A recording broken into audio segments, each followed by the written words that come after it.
This is a work of fiction. Any resemblance to real events or persons is purely coincidental.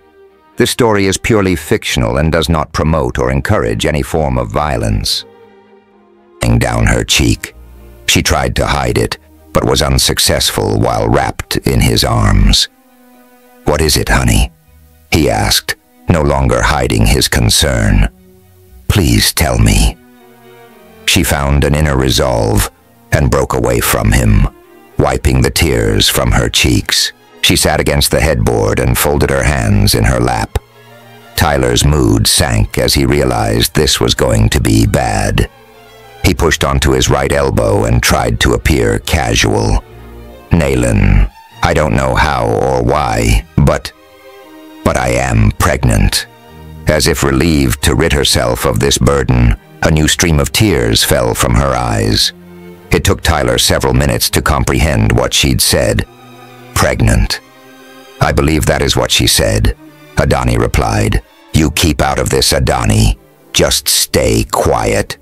Adani must have taken Tyler's threats serious, as his voice remained silent. "Pregnant?" Tyler exclaimed, a race of emotions running through him. "Did you say pregnant?" She wiped her eyes, but turned to look directly at him. "Yes, I am pregnant with your child." She almost sounded angry, but Tyler thought her emotions were probably affecting her speech. 248 Admiral's Ghost. "How?" It was all he could think of. "I don't know," she sobbed. "The doctors are just as mystified. They had told me it was not possible." The Admiral's memories confirmed this. Years before, she had been diagnosed as unable to bear children, not even through artificial means. It was the wedge that had driven her and the Admiral apart. Her pain at not being able to conceive and the Admiral's inability to deal with it had made them strangers. Tyler understood why she was so emotional. "That is wonderful," Tyler admitted, more than surprised at his own reaction. Who cares what the doctors say? They are obviously wrong. His approval of the situation was all she needed for a fresh round of tears. She leaned over and grabbed him so tight he could hardly breathe. He held her quietly and let her sobbing run its course. Finally, she sat up and with a grim expression, "You are happy, Naylin, aren't you?" "Of course I am," he said. "Is there anything that might prevent this from—" He didn't know how to say it. "Happening." He thought about their mental journey through space and grew concerned. "No," she confirmed. "Nothing." She looked down at him, her eyes dry. "They say it is the healthiest pregnancy they've ever seen. Was it safe to come here?" he asked. "I mean in space." "Yes, Naylin. I wouldn't have done anything to jeopardize our child. I checked with the doctors first, and they said it was fine." "Oh," he sighed with relief. "How long have you been pregnant?" 2 months now," she said flatly. "What?" Tyler's mind was reeling. 2 months. But they had just made love the other day. But she had said it was his child. Suddenly, Tyler realized it couldn't be his child. "Wait a minute," he accused.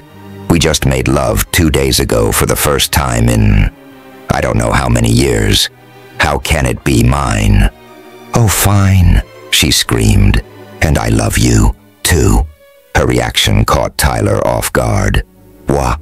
I suppose you don't remember Tuland," she chided.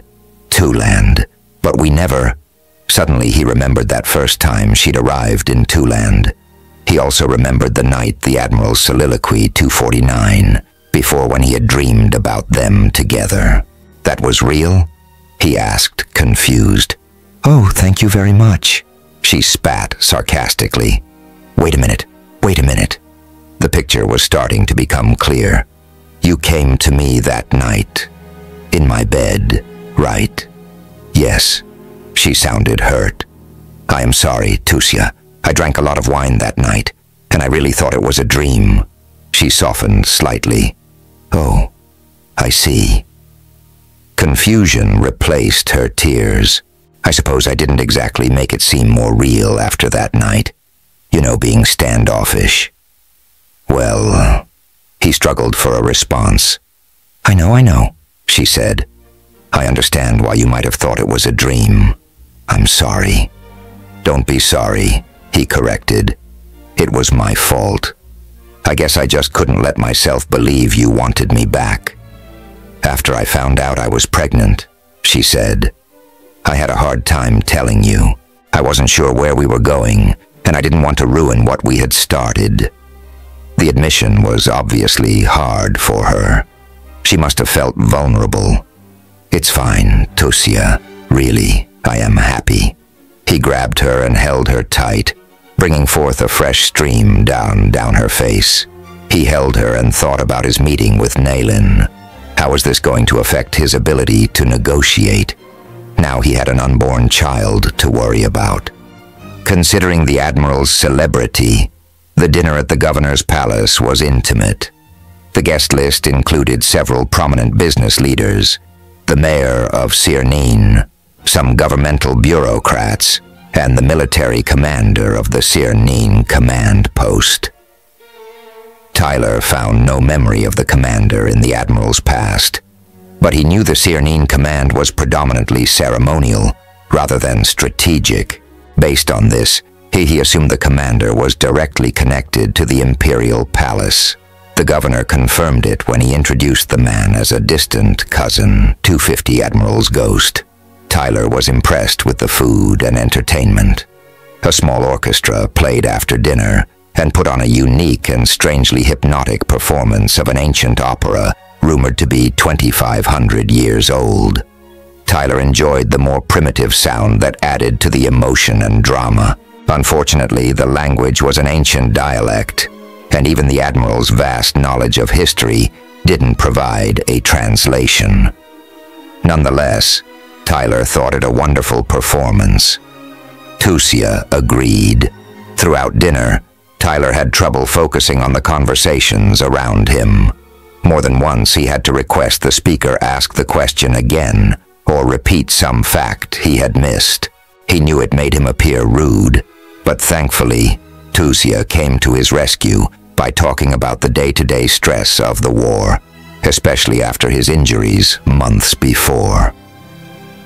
Everyone nodded with understanding, and Tyler squeezed Tusia's hand in appreciation. After the final act of the opera, the party enjoyed a marvelous dessert, served with cordials. Tyler was impressed the asteroid colony was capable of putting on such a grand affair, especially during war. He found it remarkable how much Pulto culture was alive and well on the frontier. 5 hours ticked away, and the dinner party began to wind down. He and Tusia made the rounds, saying goodbye before heading back towards their quarters. They were stopped at the entrance to the large dining room by the governor. Admiral Oslu and Tusia, he said warmly, I am so thankful I had the opportunity to show you my hospitality and gratitude for choosing Sirnin for your conference. He held out his hands to shake theirs.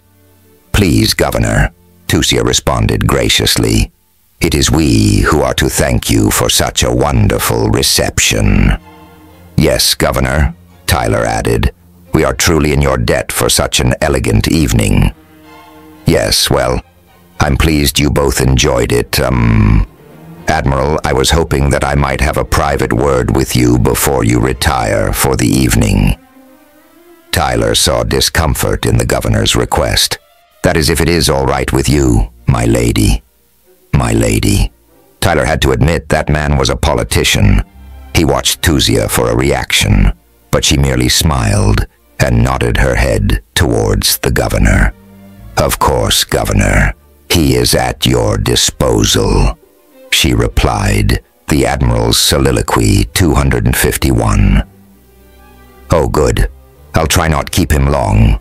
The governor signaled to an attendant across the room. One of my staff will escort you back to your quarters, my lady. The governor whispered instructions to the attendant, who bowed slightly before offering his arm to Tusia. She took it gracefully, and with a smile and nod, she was escorted back to their quarters. "Excuse me, Admiral. I must see the last of my guests out before we can go somewhere more private." Tyler nodded and took a seat in one of the overstuffed chairs surrounding the interior of the dining room. As Tyler waited, he admired the intricate details of the room's elegant design. It was a rectangular room with two large entrances at either end.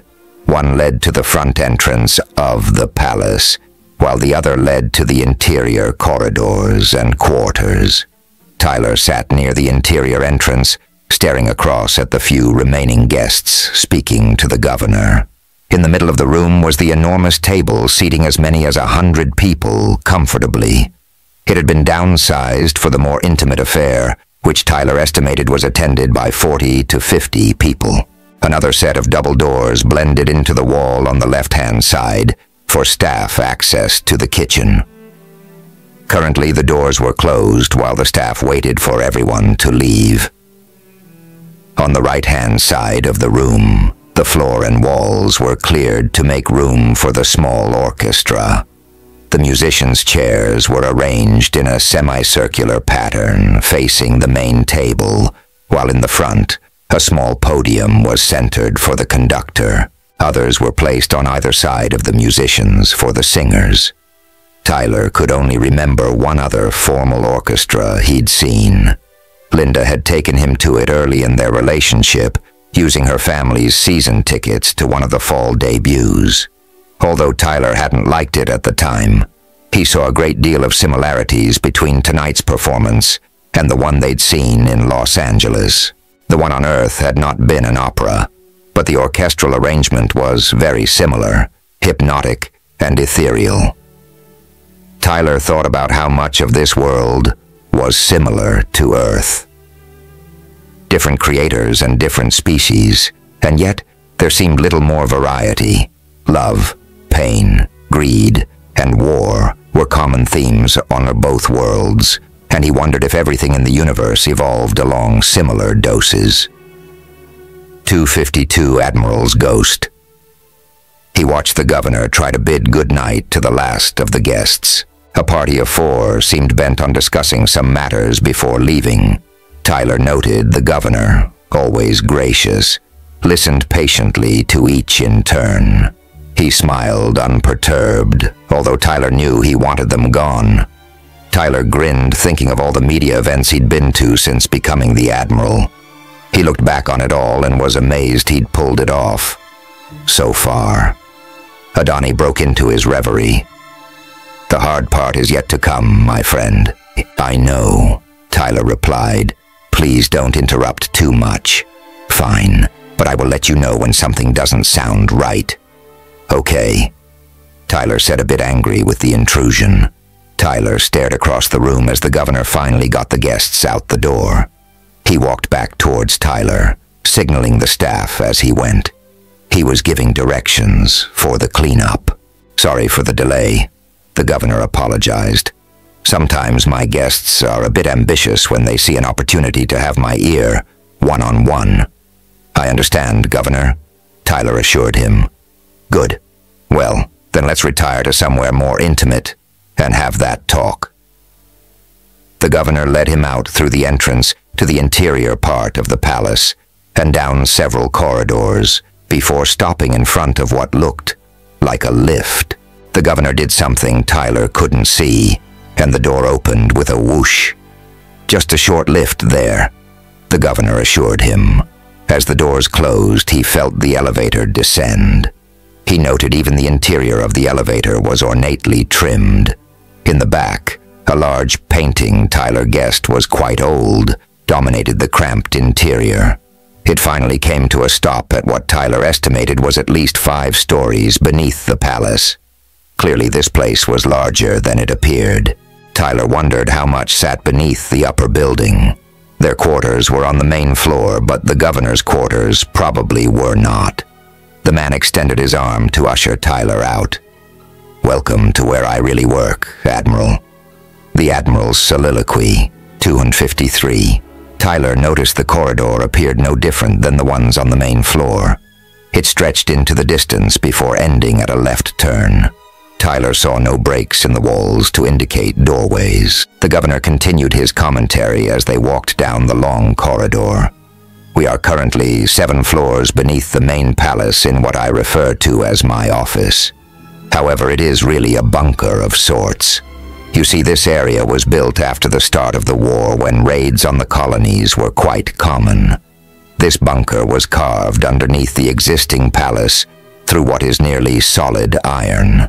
I've been told this area can withstand everything but a direct atomic blast.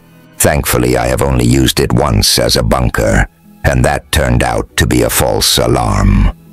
They turned the corner at the end of the corridor and walked through another long stretch. Thankfully, this one had a door at the end of it. Very impressive, Governor, Tyler admitted. Do you work here every day? Yes, assuming I'm not out on official business. I had most of my business equipment and communications put here so I could continue my duties, even while under attack. Tyler couldn't imagine working underground every day. He supposed it was no different than the Supreme Military Command Complex, but somehow it seemed more cramped. Ironically, the feeling was probably due to the lack of people. The lighting was nearly identical. They reached the door, entering an enormous circular room. On the opposite side of the room, Tyler saw another doorway leading into what must have been the rest of the facility. He guessed the room measured 100 feet across, with walls rising 30 feet overhead. They met at a domed roof rising higher by at least another 20. Tyler doubted anyone felt claustrophobic in this room. On their left, a large table dominated, curved to match the contour of the wall behind it. Tyler assumed this was the governor's desk. It was large enough to sleep 4 or 5 people on its top. Moving inwards from the outer walls, the floor sank several feet to an area filled with couches, chairs, desks, and small tables. It was rather luxurious and meant for entertaining or meeting people. 254 Admiral's Ghost. Adorning the right-hand wall, if you could call it that, a series of 10 viewers ranging in various sizes filled the space from floor to ceiling. It reminded Tyler of his room back at Twoland, but the scale was noticeably different. The light in the room was soft and emanated from various places on the wall and ceiling. Tyler stared at the overhead dome and series of wedge-shaped murals covering most of the interior space. They were intricately painted, and each pie-shaped wedge depicted an entirely different scene. As far as Tyler could tell, they were of the asteroid colony in various stages of development. Wonderful, isn't it? The governor asked, looking up with Tyler. Yes, Tyler agreed. Is it a depiction of Cerneen's history? No, although one of the panels is, the governor replied. It is a depiction of each of the regional asteroid colonies when they were founded. Tyler counted 17 pictures, but the governor pointed out 2 of them on the right side of the dome. Those 2 were captured many years ago and are under Krildon control. Tyler didn't recognize them, but then the Admiral had cared little for the particulars of asteroids and focused more on regions within the asteroid belt. The governor continued. You'll notice each panel ends in the center at the bright round orb representing our sun. Tyler looked at the sun. The golden orb appeared to be made out of gold. The panels are laid out in their respective positions within the asteroid belt, just as you would see it from a distant perspective. Tyler was impressed, and had no doubt that was the idea. The governor finally finished. It was created for me by an artist I had known on Poolto. He is no longer alive, but his work will live on for eternity. It took him over 5 months to complete it. By himself. Truly remarkable, Tyler agreed. The governor ushered Tyler to one of the chairs in the center of the room. Tyler chose a particularly comfortable chair and sat down. Might as well be comfortable. The governor moved across the room to a bar. Would you care for a nightcap, Admiral? The governor offered. I have an exquisite brandy actually made from fruit from your Twoland estate. The Admiral's Soliloquy, 2:55. Although Tyler had plenty of wine with dinner, the soothing effects of the alcohol made him want more. Please. He accepted. The governor poured 2 large glasses of brandy and brought them back to the center of the room. The governor handed one to Tyler and took the other with him as he took a seat on an overstuffed couch. Tyler lifted his glass to the governor before taking a large drink. He felt the warming of the drink in his mouth and plucked out tremendous flavors as he swished it around. Twoland came through once again. "Well, Governor, what did you want to see me about?" Tyler asked. "Well, it is not just me who wishes to speak with you," the governor began before someone interrupted him from the door. It was Nayland Hoos. "Ah, Governor, you and the Admiral are here and ready to begin. Wonderful." Nayland sounded genuinely happy, and Tyler didn't think it suited the man. The governor rose from his seat and walked back to the bar. "The usual, Nayland?" he asked peremptorily. Nayland nodded as he sat down on Tyler's left-hand side. "Admiral, so glad you made it," he said it matter-of-fact, as if Tyler had a choice. "Such a wonderful reason you employed to get here. I doubt anyone was suspicious, except maybe the Marshal," he concluded. "Of course." Tyler agreed, remaining calm. At this point, he just wanted the meeting over. "Patience, my friend. Patience," Adani cautioned. Considering how much Tyler drank, he was ready to be patient but felt emboldened. He took another sip to steel himself. The governor delivered a glass to a table next to Nayland before resuming his seat on the couch. "Well, now," Nayland began, "I must start by saying you surprised us all with your resignation, Admiral. It was not the action we were hoping for, but considering the corner you'd been backed into, it was a brilliant move." "Action you hoped for," Tyler thought. It made him nervous. "And what action did you hope for, Nayland?" he asked boldly. "Well, there were many possibilities, of course, but let's just say yours was, well, unexpected." Tyler was unnerved by his lack of answers. Anger simmered below the surface. 256. Admiral's Ghost. "Easy, killer. Easy," Adani cautioned quietly. "Remember, he is a very dangerous man," Tyler agreed and let his anger simmer. "Anyway," Nayland started again, "that is not exactly why we are here. We are here to discuss our need for your assistance in ending this war." Tyler saw the governor nod his head in agreement while remaining quiet. Tyler wondered how the man fit into this scheme. "Fine," Tyler said coldly. "I am here. So what is it you want from me?" Nayland took a moment to survey Tyler before responding.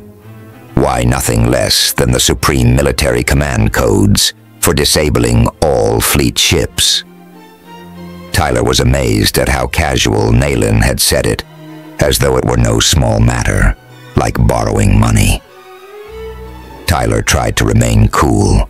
"I'm surprised with your connections you don't already have them."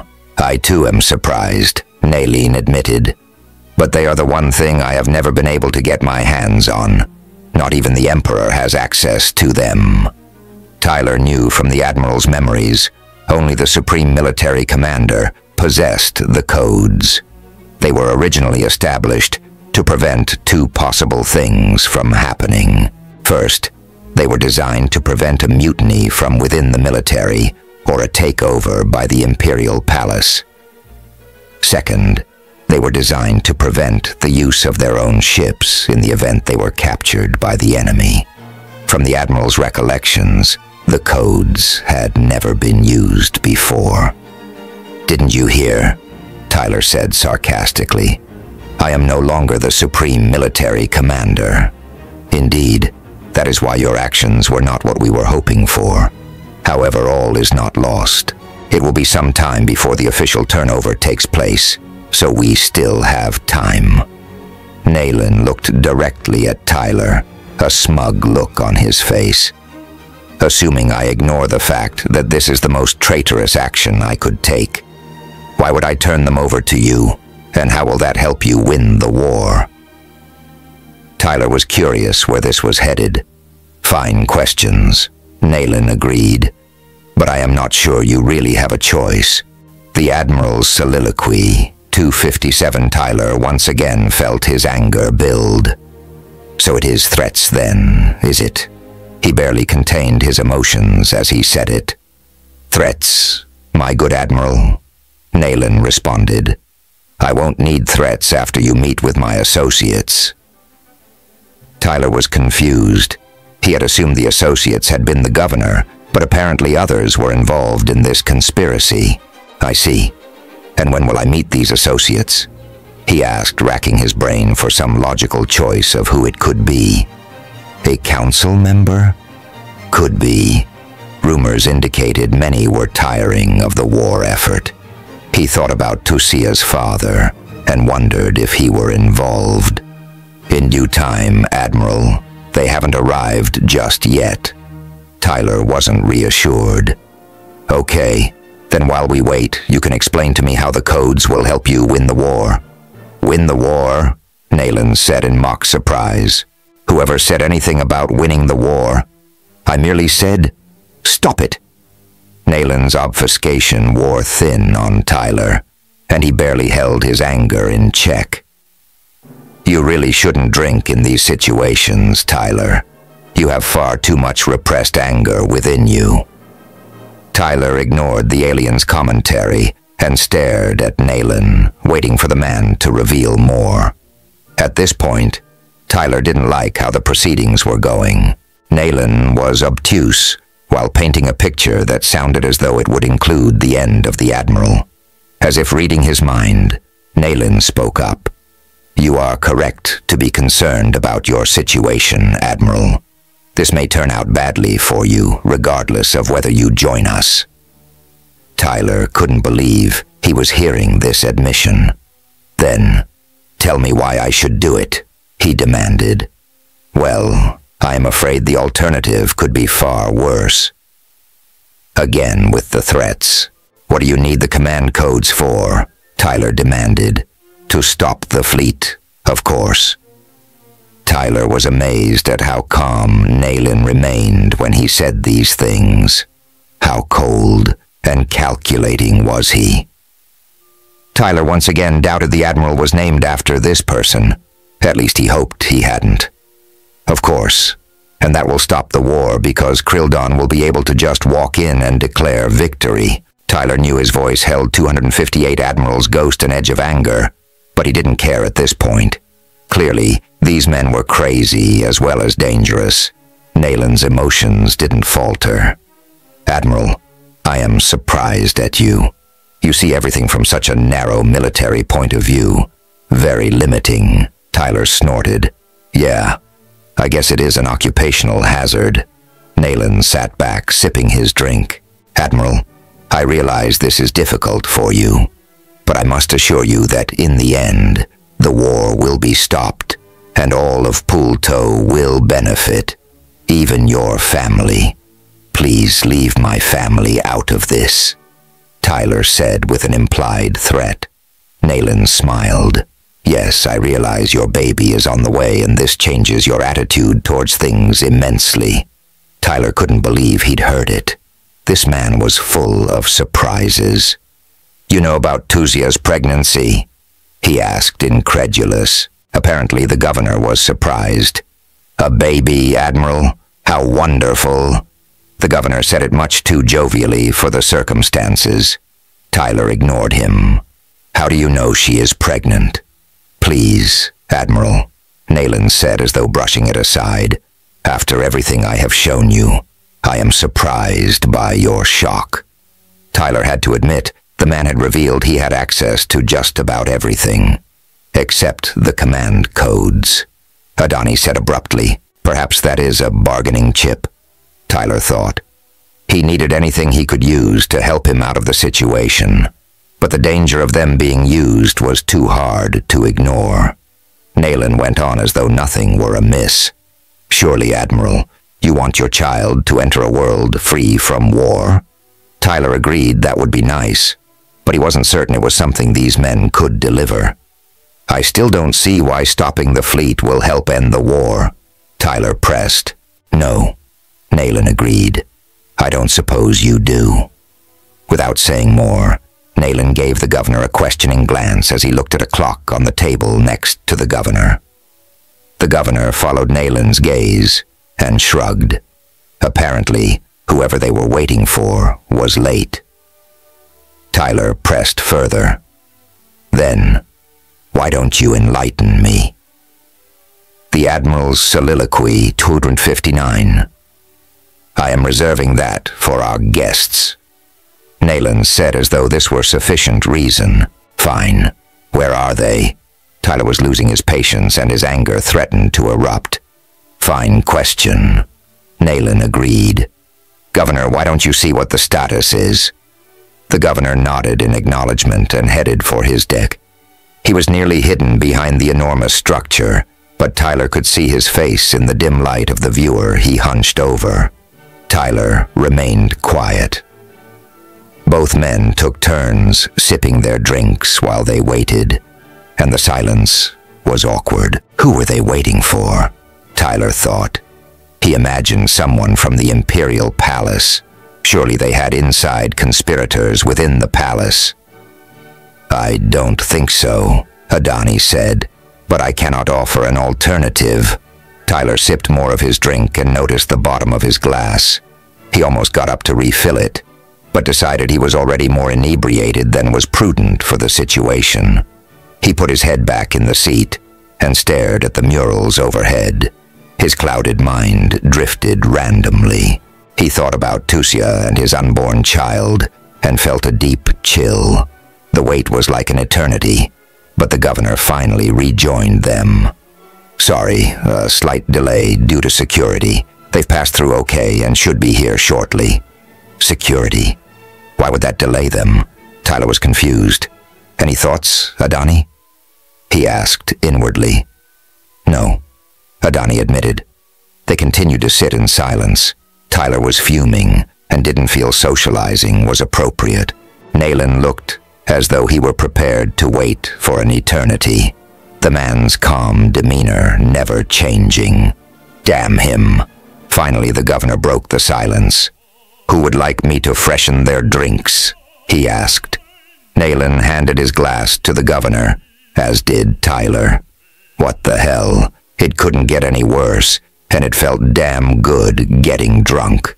It gave him a renewed bravado, despite the dangers. The governor returned with fresh glasses, and Tyler drank a heavy portion in his first sip. Both Nayland and the governor didn't appear concerned. At least Tyler had experience dealing with people while drunk, 200 Admiral's ghost. Adani warned him, I don't think the people you dealt with on Earth were quite the same as these. Tyler was tired of the alien's comments and was ready to push him back into his subconscious. He held back when he realized how valuable Adani might be when the associates arrived. As if on cue, the opposite door opened and two large guards entered, sweeping the room before taking up positions on either side of the door. Tyler was stunned. They were Krildon, and the weapons they held looked more than serious. That explains security. As they waited, another Krildon entered the room, but looked less like a guard and more like a bureaucrat. He waved at Nayland as he walked down into the center of the room. As he approached, Tyler was taken by how large they were compared to the average person on Pulto. He stood at least 7 feet tall, towering over Nayland. His face was fierce, and the scaly skin and protruding canines made him a daunting figure. The voice, however, did not match this awesome appearance. It was smooth, gentle, and a very euphoric state timbre for something so large. This surprised Tyler, despite the Admiral's memories of Krildon. The man spoke gently. Hello, Nayland. I'm sorry we are late. We were nearly detected at one of your checkpoints. Fortunately, your military codes worked. He held out his large hand, shaking Nayland's. He turned towards Tyler and smiled. To Tyler, his contorted facade was more like a snarl. "Admiral, what a privilege to meet you in person." He offered his hand. It is not every day a person is able to meet their greatest nemesis in the flesh. Tyler stood and accepted the hand gracefully. He didn't like the way he had said flesh. The hand was surprisingly soft, despite its scaly appearance. "And who do I have the privilege of meeting?" Tyler asked. "Ah," Nayland said quickly. "I am sorry, Admiral. Let me introduce you to the commander of the 3rd Fleet of the Krildon Republic Navy, Commandant Askgar Kolg." Tyler nodded, as he recalled plenty of references to the man within the Admiral's memories. The Commandant was a remarkable tactician, and nearly defeated the Admiral more than once. In battle, the Admiral's soliloquy. Tyler tried not to appear intimidated as he stared up at the imposing figure. "Indeed, I too am privileged to meet such a worthy adversary." Tyler didn't like where this was headed. The man was a military commander like the Admiral, and although his appearance was fierce, his demeanor did not match his position. However, just meeting with him would be considered euphoric state treason by any standard. They sat down, and Tyler noticed Commandant Kolg barely fit into his chair. It was strange to see him squished into such a tiny seat. Tyler thought it demeaned the man, enemy or not. The governor turned towards Kolg. "A drink, Commandant?" "No, thank you. I am fine," he replied in a lilting tone. "My guest should be here shortly." Guest, Tyler thought. This isn't who we were waiting for. How could it get weirder than this? Tyler remained silent while Nayland and the Commandant talked about the mental journey to Cyrnine. Tyler was amazed someone from Krildon could penetrate this far into Poulto space undetected. However, considering Nayland's influence, it wasn't hard to imagine. Still, one look or scan should have been enough to see through any disguises they might have employed. Tyler was once again impressed with the power Nayland controlled. He listened to their conversation.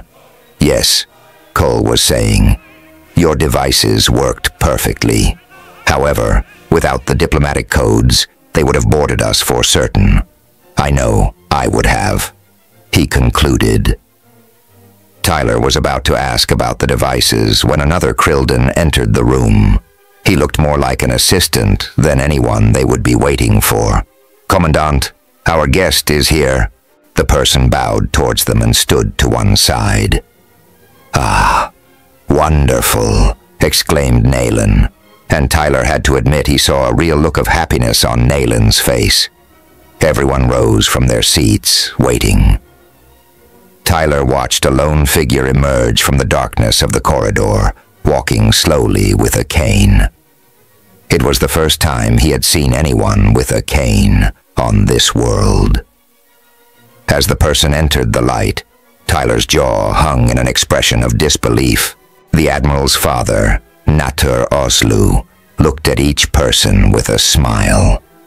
262 Admiral's ghost. Nayland walked over to Natur, his hand outstretched in welcome. Tyler's head buzzed in confusion. But Tyler stammered without control. You are dead." Natur eyed Tyler. "Well, my boy, I feel great nonetheless." This was too much. The combination of drink, the news from Tusia, the implied threats from Nayland, and his certain collusion in a conspiracy against the Empire threatened to overcome him.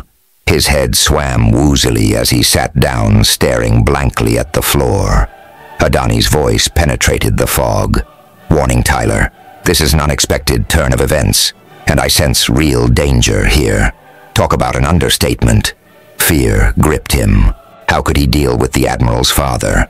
What if Natur recognized Tyler was not his son? It has been a long time since the Admiral saw his father. "I don't think that will be a problem," Adani reassured him. The problem was Tyler didn't feel reassured. Through his fog, he watched as they took seats, each staring at him in anticipation. Only the Admiral's father wore a look of concern. "Naylan," Natur prompted. "Are you feeling all right?" Was he kidding? A part of the Admiral's memories reeled with the sight of his supposedly dead father.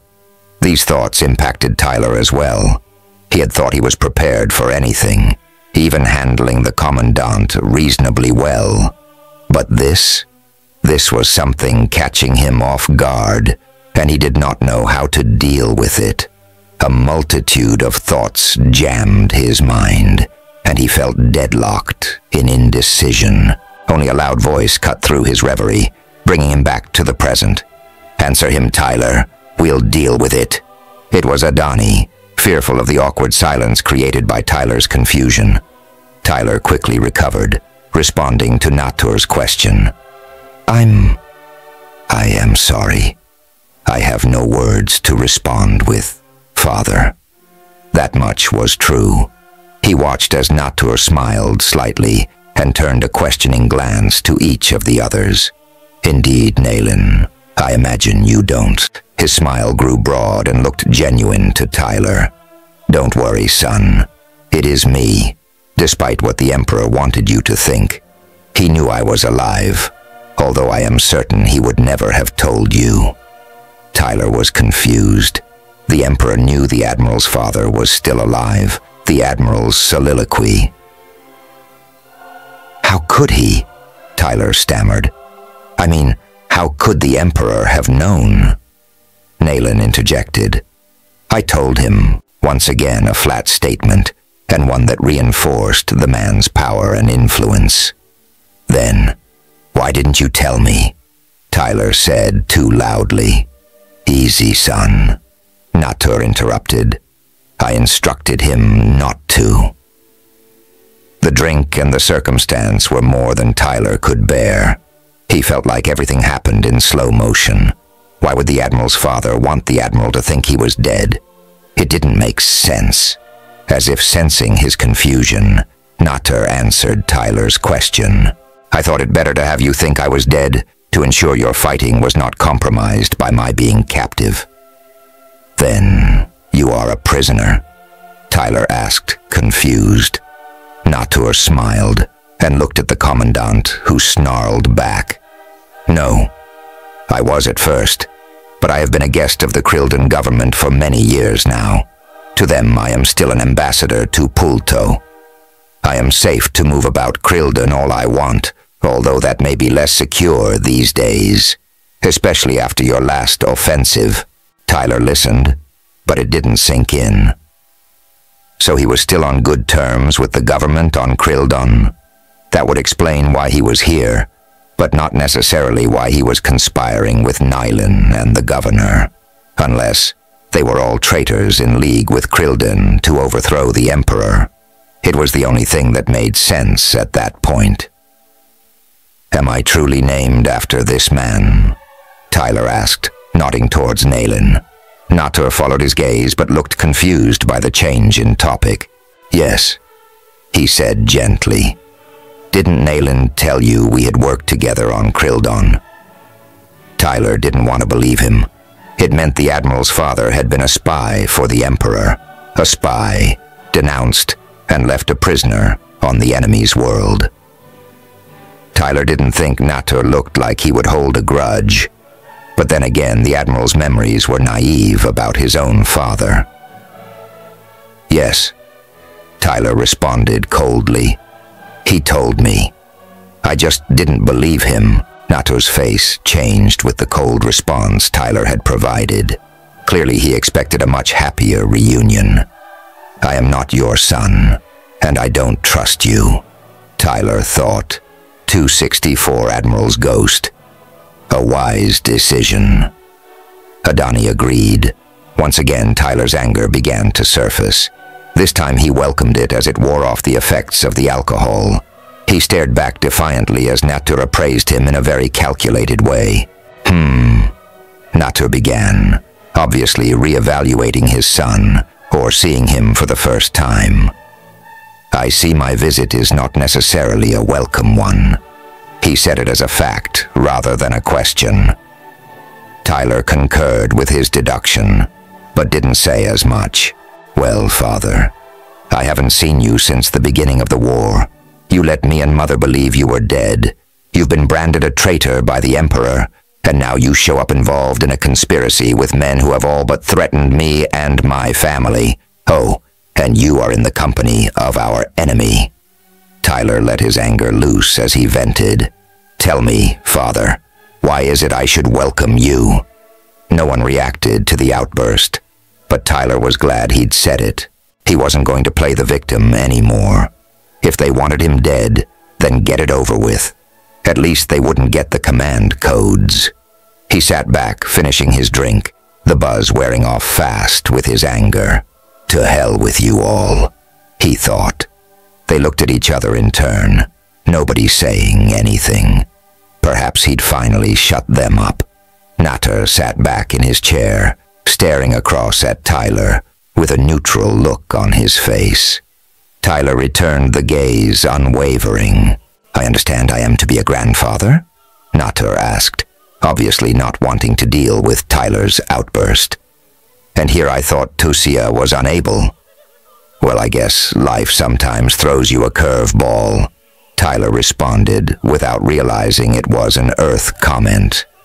Each wore a look of puzzlement, quickly replaced with a neutral expression. "Yes," Natur replied. "I suppose it does. Well, for what it is worth, congratulations. I am very glad you are back together and will be a family." Tyler thought he sounded sincere, but considering all of Nalen's threats, he didn't think family life was in his future. "Yes," Tyler responded.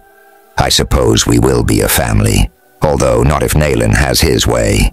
He has already assured me things will likely work out badly for me, regardless of whether I, the Admiral's Soliloquy 265, help you.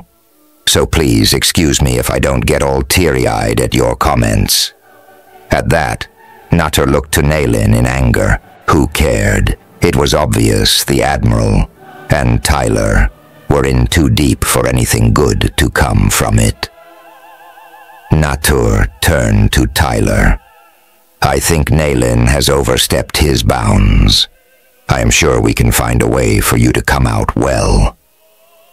Tyler watched Nalen, but the man didn't respond to the rebuke. He simply stared at Tyler, his calm demeanor, measuring and scheming. Perhaps this conspiracy was not as tightly bound as they would have Tyler believe. "Watch out, Natter. My namesake is far from trustworthy. His plans might not match yours." Tyler couldn't put it past Nalen to conspire against his own conspirators.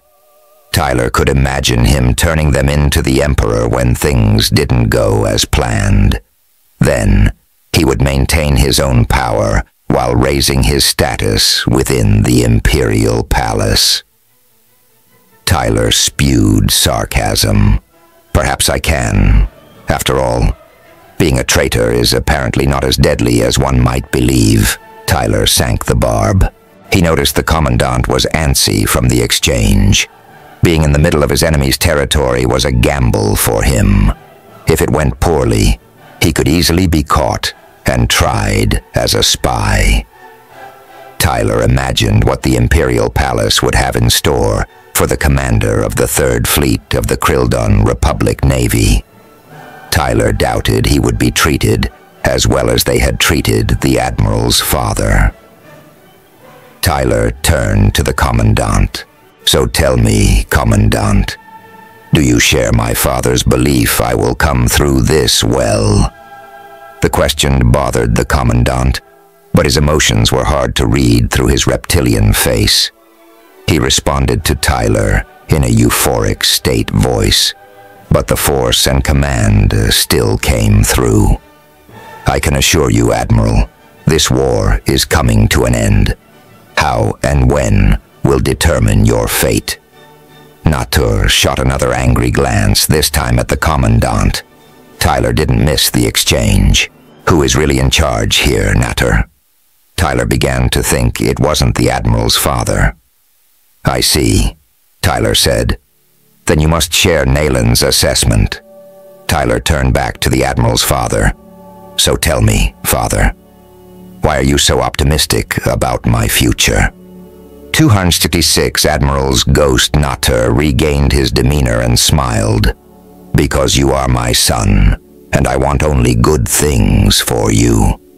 Fat chance, Tyler thought. What was his motivation? He was branded a traitor, and all of Poulto knew it and despised him. How could he hope to gain from this conspiracy? It was easy to imagine how the Commandant and his world would gain. They appeared to be the only ones who would come out good. Right, Tyler said, emotionless. Okay, Nayland, Natur said quickly. I realize this is hard for you, and I can see you do not trust me. I can understand. The war has obviously hardened you over the years, and I can see why you believe nothing but bad things will come from this. He paused, obviously trying to make do with the change in attitude. I accept that, but my colleagues are right.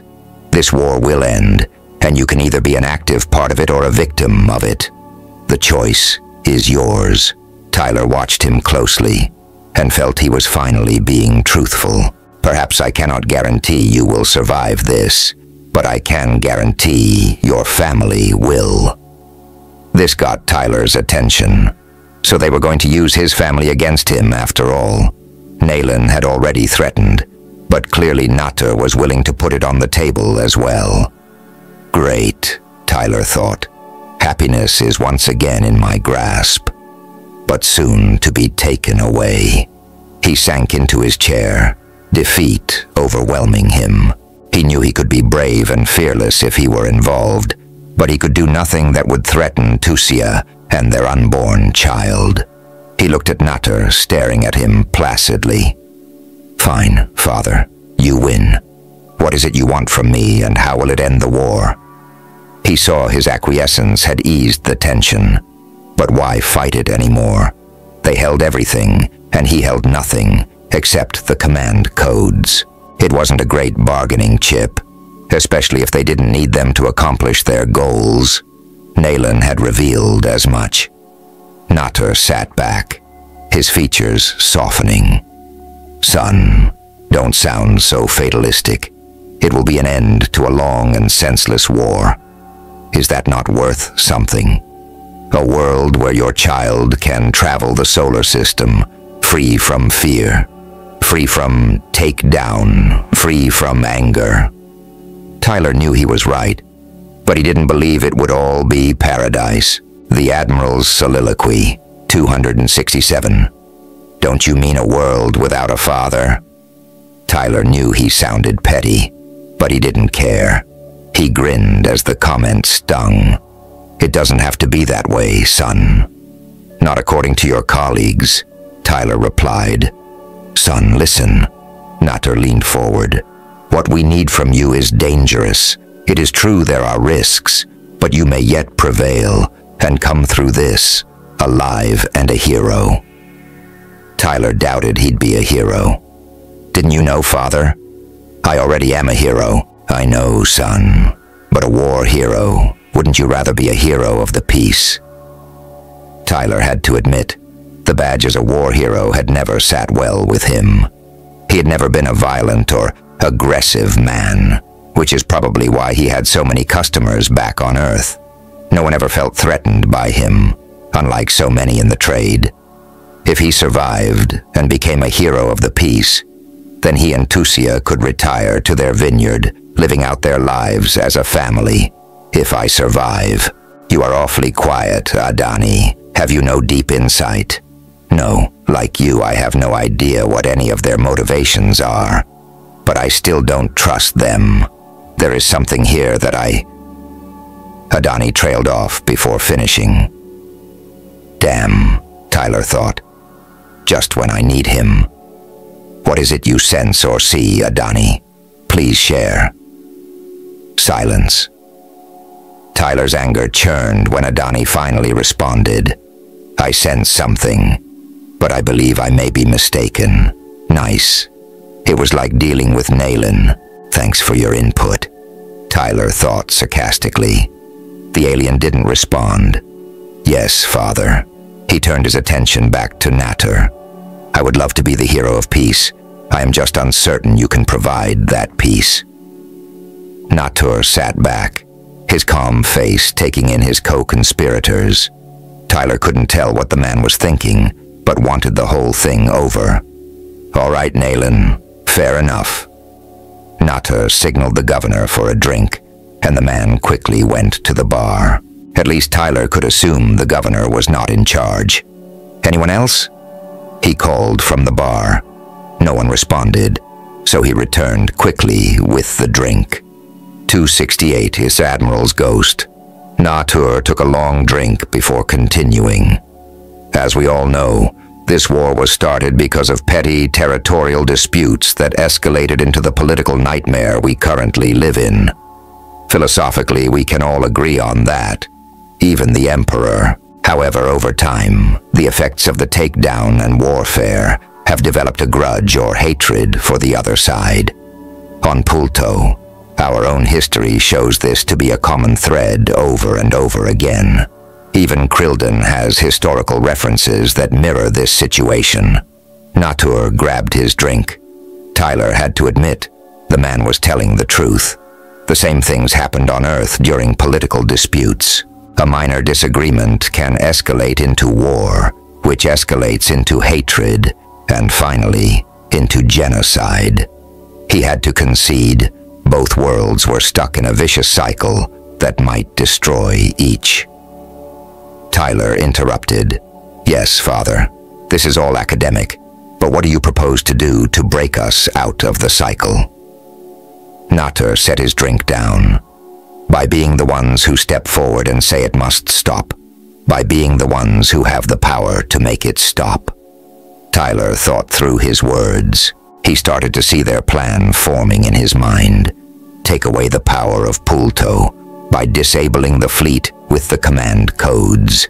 Then offer the end to the war. How else could Pulto or the Emperor respond? They would have to agree. Tyler was not convinced. And that will be it? Krildon will back down.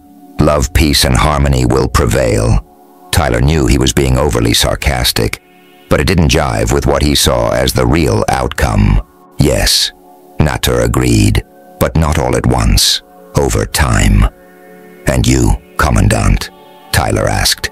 This is what you desire, an end to all hostilities, forgive and forget. The Commandant was about to respond when Natter interjected. Son, Krildon is a democracy, not an authoritarian regime like Pulto. Their people desire peace more than they desire the end of us. Peace can prevail, we just have to open the way for it. The Emperor cannot be the one to offer peace, his ego will not let him. He must be forced to accept it, and the only way is by taking away his power. You and the military are his power. No denying that. The Emperor himself didn't control the military, although his influence on it had recently increased. No, the Admiral's soliloquy, sudden Tubatsen wonder the Imperial Palace was backing Thyssen. They were increasing their control of the military. Tyler knew when push came to shove, Thyssen would never go against the Emperor, and would likely even give him the command codes. Tyler was beginning to see why he was in a no-win situation. Once the military was under the command of the Emperor, the man could do anything he wanted, all in the guise of winning the war. It was no wonder his propaganda machine worked hard to foment hatred against Krildon. He wanted nothing less than victory, no matter the cost. The Admiral and Tyler had both been caught up in the same propaganda. Okay, what do you propose? Tyler asked, suddenly more receptive. We plan on bringing a treaty mission to Pulto to propose the end of the war. The Commandant here will bring nothing less than his own flagship, with a majority of the Krildon representatives on board to negotiate. The President himself will also be present. Tyler watched as the Commandant nodded in agreement. "And I suppose you need me to disable the fleet to ensure safe passage?" Tyler asked, although he knew that was it. "Of course," Natur agreed, "but also to ensure the bargaining is heavily weighted on our side." "Of course," Tyler agreed, thinking that would be a perfect opportunity for an attack. "And why must I give the command codes to you? Can't I just disable them myself when the time comes?" Natur looked surprised by the question. "Well, I suppose that could be the case, but we need you with the Emperor during this time. Suppose something happens to you, especially if the Emperor senses mutiny. His guards could easily overtake you before the fleet is disabled." True enough, but Tyler still didn't trust them. "Okay, I see your point. What will keep Krillden from attacking us when we are defenseless?" "Ah, well, you have the planetary defense system, don't you?" Natur said lightly. "That should keep Pulto safe, even though I assure you they have no intentions of attacking." "I see. Well, if it is on your word alone." Tyler let sarcasm drip heavily. "Son, I realize I may not deserve your trust, but this plan was conceived many years ago. Our only problem was how to get 270 Admiral's Ghost through to Pulto to deliver our message of peace. Fortunately, you finally gave us the opportunity we needed." "Really?" Tyler said smartly. "So why do the Commandant and Nayland believe you can still end the war without my help?" Natur glanced at both Nayland and the Commandant before turning back to Tyler. "Well," he began, "if you don't help us, there is another way to end the war." Natur paused, letting this sink in. He obviously hadn't wanted to divulge the information, but a nod from the Commandant seemed to give him the go-ahead. "Krillden has developed a weapon that could destroy the Pulto fleet. In fact, if Vice Admiral Thiesen's plan is put into place, it will be the last stand of a dying navy." Tyler watched the sadness in Natur's face as he said this.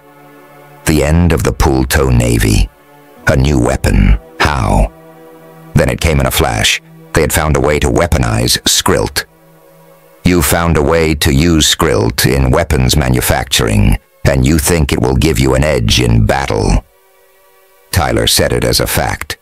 Natur raised his eyebrows, a look of pride on his face. "Very good, Nayland," he commended. "But it is much more than that." "Really? How much more?" Tyler asked. Natur paused again, looking to his co-conspirator. "Tell me, son, your brilliant offensive plan, why didn't it succeed?" Natur asked. Tyler didn't know whether to respond, but assumed Nayland knew all of it anyway. "Well, I am not exactly certain why, but I suspect we overestimated how much of their fleet was actually around the home world. I guess our intelligence was flawed." Tyler knew this was the official reason, but always had his own suspicions. He waited to see how Natur reacted. He didn't. "I see," Natur said. "What if I told you your intelligence was correct?" Tyler was thrown by the question. "Then I suppose I do not know why we lost." He thought about this admission. Their intelligence was correct. But he remembered the conference and the fleet numbers they'd come up against. Their intelligence had not been correct. Natur watched Tyler's confusion before continuing.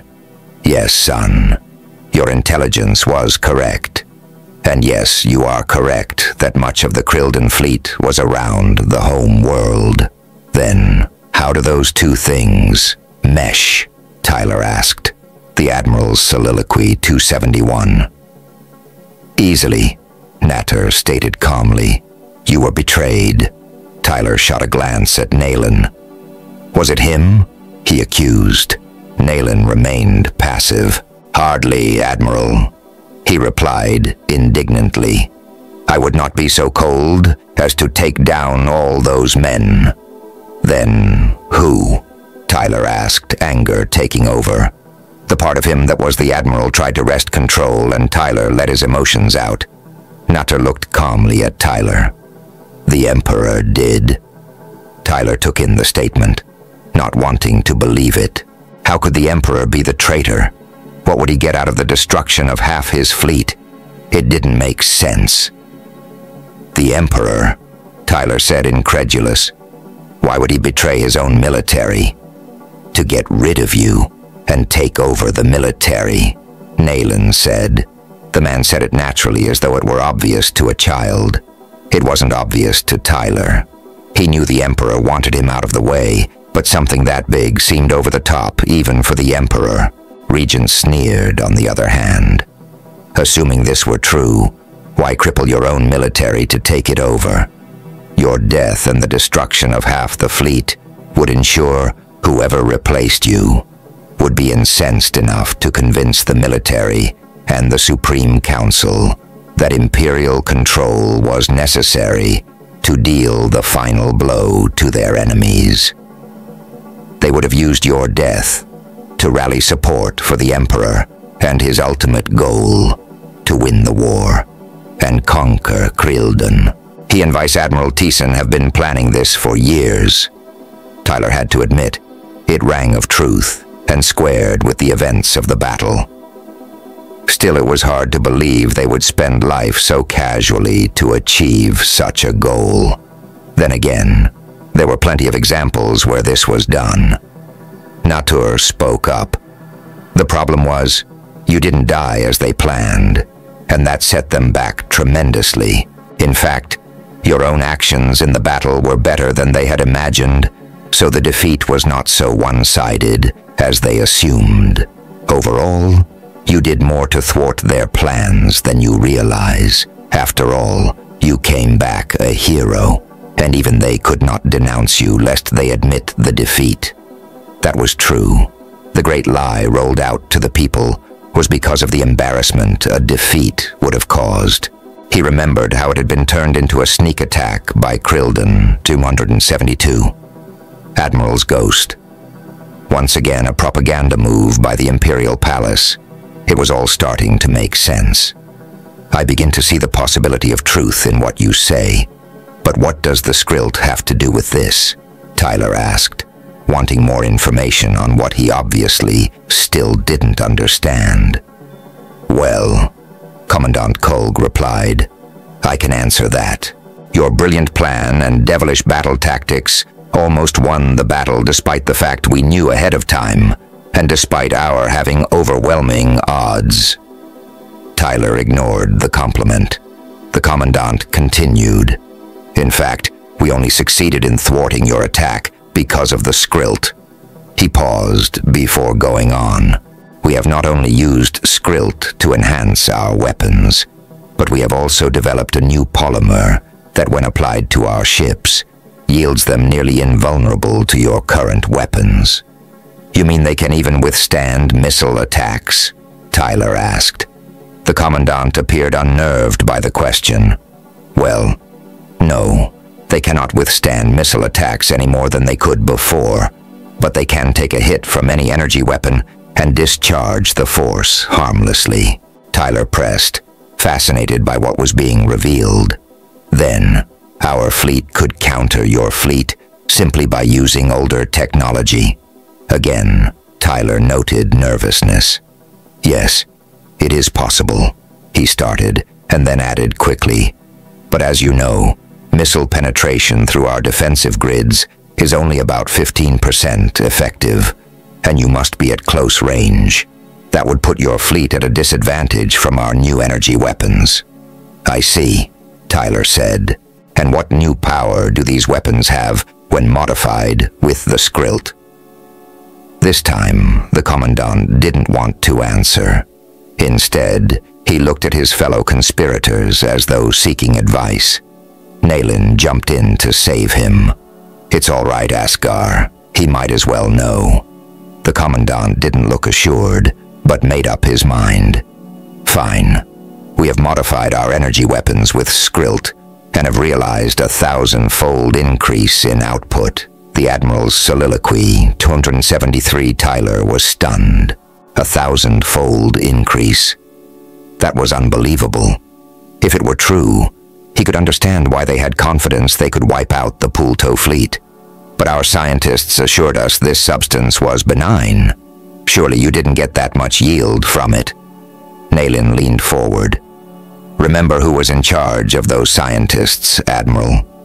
Krillden has been developing this technology for 30 years. Then you knew about it, Tyler accused. Nayland didn't flinch. Yes, I knew about it, but I didn't know they had come so far. My partnership with Krillden didn't give me access to all their secrets. Natur spoke up. That was where I came in.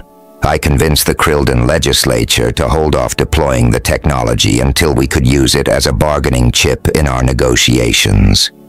Of course, Tyler said. Then you didn't use it when defending yourself in our offensive? The Commandant answered plainly. We did not have it fully deployed at that time, but we had several squadrons equipped with earlier prototypes. They made a significant difference, despite not having the full power at their command. Tyler didn't like the smug look on the Commandant's face. He almost believed the man was ready to launch a full-scale attack on Poulto. Why don't they just attack us? They obviously have the upper hand. Tyler gambled on a direct approach. The Commandant looked nervous, but Natur was the one who answered. Don't think there aren't many who feel that way. Fortunately for Poulto, most of them are not in power. Cooler heads have prevailed, and I have convinced them a peaceful end to the conflict will be better than an all-out victory. Tyler had to concede Natur seemed to believe what he was saying. He wasn't so sure the Commandant or Nayland agreed. Tyler wanted this to end. He'd had his fill of news for one day, and it was clear there was nothing he could do to change the situation. Fine. If I give you the codes, then Krillden will come to Poulto with an offering of peace under the threat of annihilation. Or if I don't, you will carry through with your threat to annihilate us. Does that about sum it up? 274 Admiral's ghost. His cold summary didn't sit well with everyone. Especially the governor. Tyler could imagine why he might feel uncomfortable. The colonies would be the target of the first wave of attacks. Natur looked at Tyler with concern. Too late for that, Pops, Tyler thought. Nayland, Natur began. Son, it is the only way we can end this futile war. Is that not worth it? Tyler had no choice, but he wasn't going down just yet. He would find a way to come out ahead. One way or another, he was going to have his family. Yes, Tyler said with little emotion.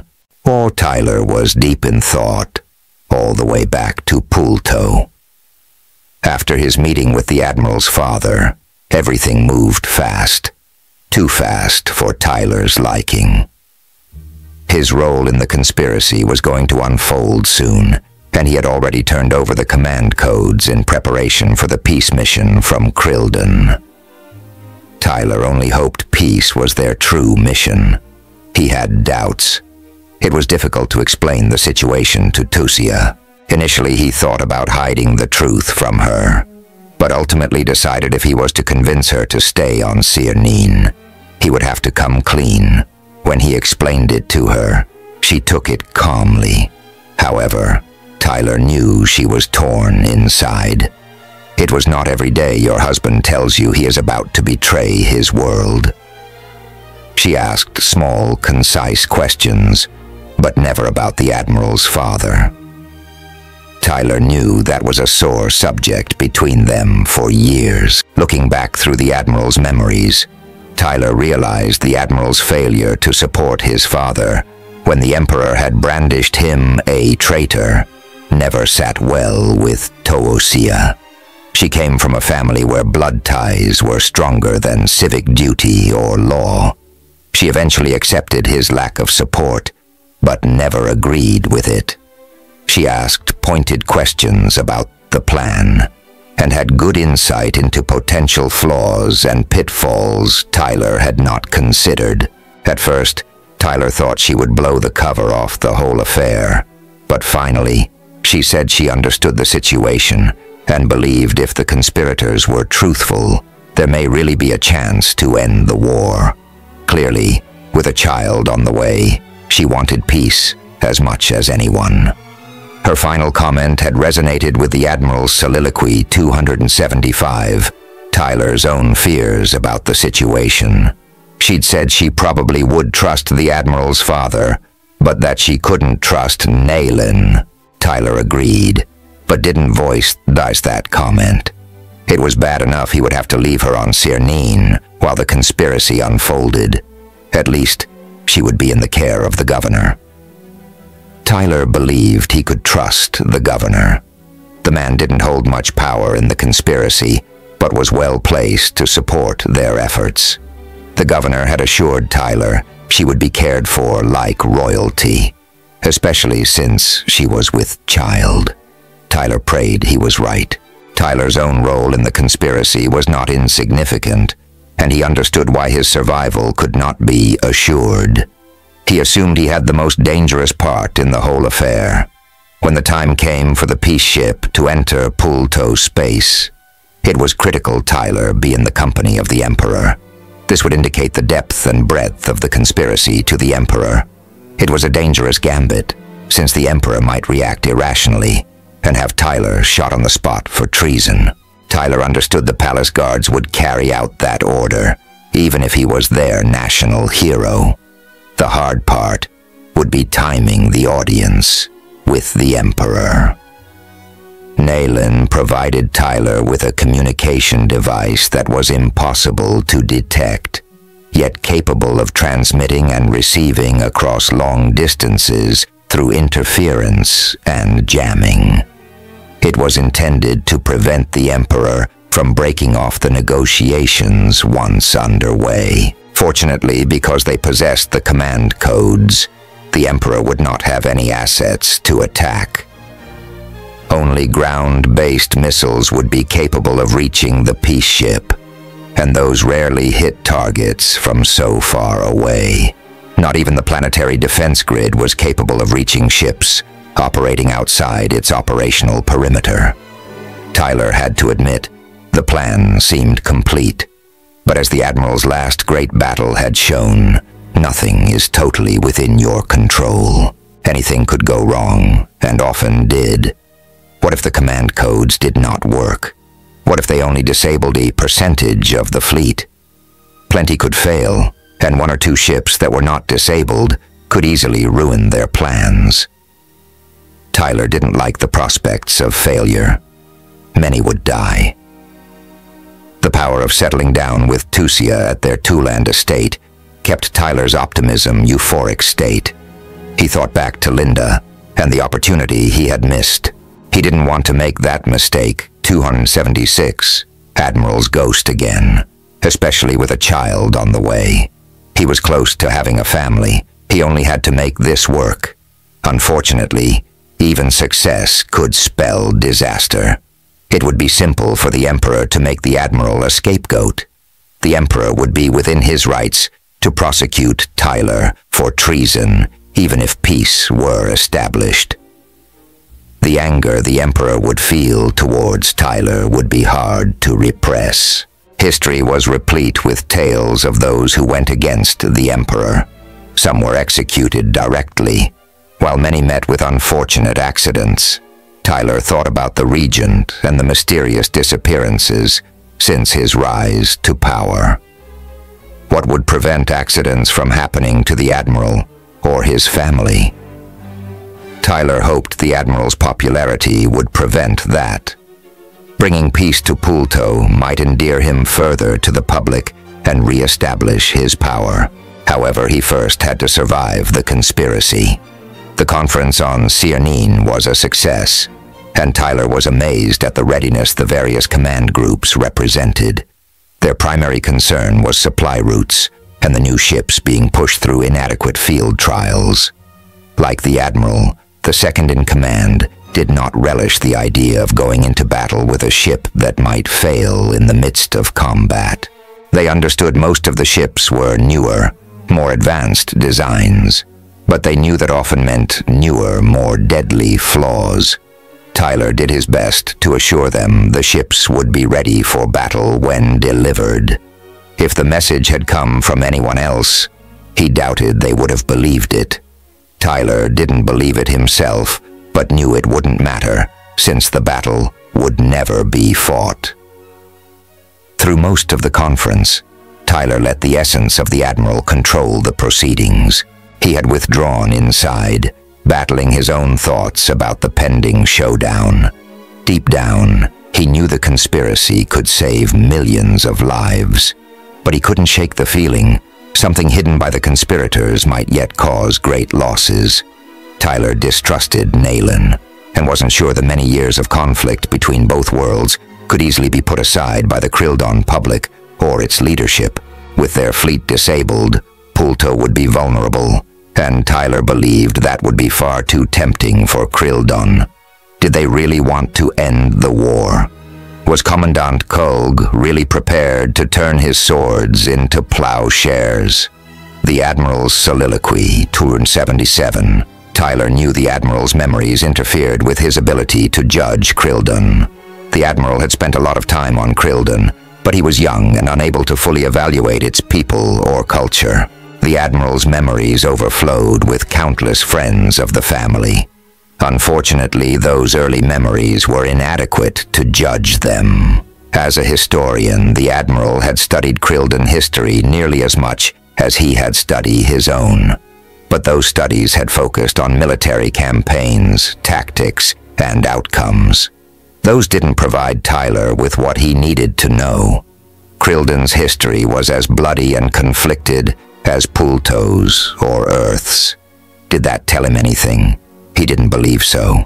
It only confirmed that worlds start out barbaric and violent. Still, considering the length of the current war, could one really say they'd evolved beyond violence?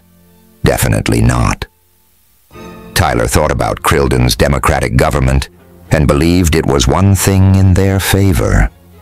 Unlike Pulto, Kryldon's leaders were regularly elected. Since the war started, Kryldon had elected 10 presidents, each claiming to be committed to vanquishing their enemy. None had accomplished that goal, but the current president was on the verge of making peace. Tyler understood these battle cries were used to gather support for fighting any conflict. People grew weary of war, so governments had to continually rally support by villainizing the enemy. Who wouldn't want to vanquish evil? Pulto, however, had only one emperor since the very beginning of the war. His power was firmly established early on, especially after the missile attack that nearly destroyed both worlds. His desire to destroy Kryldon was a powerful force, and people rallied behind those efforts. This was the reason betraying him was so dangerous. Tyler was going to make Pulto choose between their hero and their leader. He wasn't certain the Admiral could win that contest. For him, a democratic Kryldon sounded better than a world ruled by a single emperor. He'd once been an American and always believed in the democratic process, even if he rarely participated in it. He just wasn't sure that was enough to take such a gamble. Even democracies had moments when their purposes went against their ideals. The political ideologies of both worlds was never a problem in the past. Would it become one now?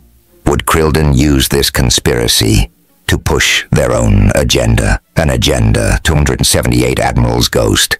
The Admiral's father and Nayland were not privy to. Did they want democracy on Pulto? Tyler thought it possible, especially when they would have the upper hand. The conspirators did not appear cohesive during Tyler's meeting. He had sensed the Admiral's father was being used by Kryldon to get the Admiral to play along. That hadn't exactly worked, so they ultimately resorted to threats of using their superior weapons technology. Tyler wasn't certain they'd accomplished so much with the Skrylt, but if they had, the threat was genuine. This was where millions of lives could be saved. In the long run, Tyler didn't really have a choice. He was committed, and the only way he could stop it now was turn himself in and have them change the command codes. He couldn't risk his family and the lives of so many military personnel. He had to follow through and brace himself for the fate it would bring. Despite these restless thoughts, Tyler managed to drift off during the long flight to Poolto. In his dreams, he found himself in a large white room with white furniture. It looked similar to what Tyler imagined heaven might be. He half expected to see Tosolan, but the room remained empty. After everything he'd been through, the white couch looked inviting. He sat down, relaxing in the soft cushions. The whiteness of the room made it appear as if there were no walls, and the room simply expanded outward forever. It reminded Tyler of his first encounter with the voices of the universe. Maybe they changed their minds and didn't think letting him loose on the universe was such a great idea. Tyler didn't care. The couch was comfortable. He leaned back into the couch, staring at his body. It was the Admiral's body and not human. It seemed strange and yet appropriate. Perhaps he really was the Admiral. It seemed far better than the substances dealer he'd been on Earth. He thought about the Admiral's name, Naylan. He almost liked it better than Tyler. Would he lose Tyler if he stayed the Admiral? Would he think of himself as Naylan? He didn't think so as the other Naylan flashed through his mind. Suddenly a door appeared across the room. It wasn't really a door, but a black rectangular opening appearing in the wall. Finally, I can find out why I am here. He believed he was dreaming, but wasn't certain. The Admiral's Soliloquy, 279. Another person from Poolto walked in and moved across the room to one of the comfy-looking chairs. Tyler didn't recognize him, but said hello anyway. The man smiled back, offering a return greeting that Tyler instantly recognized as Adani. "Where have you been, Adani?" Tyler asked, confused by the alien's absence since joining the conspiracy. He was surprised Adani was being so silent. "I've been thinking," Adani replied quietly. "Oh, good," Tyler said sarcastically. "I haven't been the only one." "No, you haven't." Apparently the sarcasm was lost on Adani. Tyler felt frustrated by the alien breaking their agreement not to interfere in his dreams. Reading Tyler's thoughts, Adani responded, "Yes, that is true. We had an agreement, but I needed to talk with you privately." Tyler didn't like the sound of his voice, introspective and non-aggressive. "Well, I'm here. What did you want to say? Did you want to tell me that I made a huge mistake joining this conspiracy? Or perhaps you want to tell me that we won't survive the ordeal?" Tyler let out his frustrations, but it had no effect on Adani. No, Adani replied. "You understand it as well as I do. This is about something different." Great, Tyler thought. Something else to worry about. "Fine. Lay it on me," Tyler said without emotion. "You do not know much about me or my kind, do you?" Tyler thought about how little Tosolan told him. "Not really," Tyler admitted. "I can tell you we generally seek people of power and thrive in conflict and destruction." Tyler found it hard to believe the alien was admitting so much. He had suspected there was an evil component to Onulum. He just didn't know how evil. Perhaps this was the reveal. Adani continued, "I myself have often participated in destructive acts on many worlds. My very being thrived on the mayhem my actions produced. The more convoluted the plots, dangerous the actions, and destructive the results, the bigger the thrills." To Oidis Admiral's ghost, Tyler heard excitement in the alien's voice. Tyler was certain now. If he ever gave control to Adani, he would never get it back. "Fine, Adani," Tyler said placidly. "You were a thrill junkie, so what? Are you getting a good euphoric state off this latest adventure?" Adani paused as if considering the question. Tyler instantly regretted he'd asked it. "No," Adani said emotionless. "But I think someone else is." Tyler didn't get his gist. He knew he wasn't getting thrills out of this. If anything, he was getting more gray hairs. "Well, if you mean me," Tyler responded, "just read my mind, and you'll see I do not enjoy this." "Not you." Adani said it as to a child. "Another being like myself. Another Onulum." Another Onulum. The thought was chilling. Was there really another Onulum behind these actions? An Onulum Tyler didn't control? "How do you know?" Tyler asked calmly as he churned inside. "The pattern fits. The betrayal of the Admiral's offensive, the attack on you, the current plans to attack again. These are all things I would have done." Tyler appreciated the candid revelations from Adani, but they were a disturbing insight into the workings of something evil. Didn't he realize Tyler would never let him have control after these admissions? "Don't worry," Adani commented, reading Tyler's thoughts. "I have no intentions of taking over or causing that kind of chaos again." Tyler didn't believe him, despite sounding genuine. "Fine. We have another Onulum. Who do you suspect?" Tyler asked, curious. "Is it Naylan, or maybe Vice Admiral Thiessen?" Both seemed likely candidates to Tyler. Both held power and were involved in dangerous, chaotic events. "Both fit the pattern," Adani agreed, "but I honestly have no idea." "So," Tyler's frustrations rose, "you suspect an agent of chaos is causing many, if not all, of these events, and I, may be playing right into their hands." Tyler's agitation finally impacted Adani. Adani stared back with an expression of concern. Tyler was ready to explode, but waited patiently. The Admiral's soliloquy. "1. Yes," Adani admitted. "We may be playing right into their hands." It was too much for Tyler. "Oh, great," he shouted. "Maybe it was the governor and I just left Tusia and my unborn child with him." Tyler's anger gained momentum. "Or maybe it is the Emperor, and we will be taken down instantly when this thing begins." He was wound up and felt delirious with the release. "Oh, I know," it must, Regent sneered. "Who else could cause such chaos and care so little for the people of Pulto?" He poured it out on Adani. Amazed, the alien took it so calmly. It was like dealing with Naylan, and the comparison made Tyler even angrier as his abusive language rose to a frenzied pitch. Finally reaching a crescendo, he stopped. He was exhausted, but apparently had needed the release. He was surprised how good it felt inside a dream. What better place to lose it? Adani let the silence linger, remaining calm in the face of Tyler's fury. When the silence got awkward, he finally spoke. "Your concerns and frustrations are well-founded. The situation will not turn out well." Tyler had nothing in him. "Why me?" "Self-pity will accomplish nothing," Adani chided. "Thanks. All better now."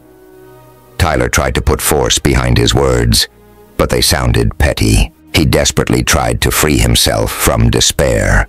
Surely there was something they could do to prevent, or at least minimize, the damage. "Is there nothing we can do to stop them?" he asked feebly. Adani thought for a moment before responding. "Well, if we knew who it was, we might be able to do something. However, to be honest, I'm not sure how we would find out. I was very adept at making sure I was never discovered. You're doing a fine job as the Admiral. You've even fooled his wife." Tyler hated to admit it, but he couldn't see how they would find them either. If they were like Tyler, they fooled everyone around them, even those who knew them well. "Still, assume for a moment we could determine who it was. What could we do?" Tyler applied the Admiral's essence to solving this problem. He figured they might as well treat it like a military campaign or pending battle. They knew the enemy existed. Now they just needed intelligence to discover where. 282. Admiral's Ghost. "Well," Adani started. "I guess we could confront them, although that might prove dangerous, or we could try to discredit them." "Discredit them?" Tyler was incredulous. "How would we discredit them?" "We could convince people around them they are an imposter. We could convince them the person was being controlled by an outside entity." Tyler thought it sounded ridiculous. "Sure. We just say they are possessed, and after we are put in the nut house, how would we prove it?" Adani ignored his jibe. "We would have to build a case out of their actions compared to their actions before becoming Onulum.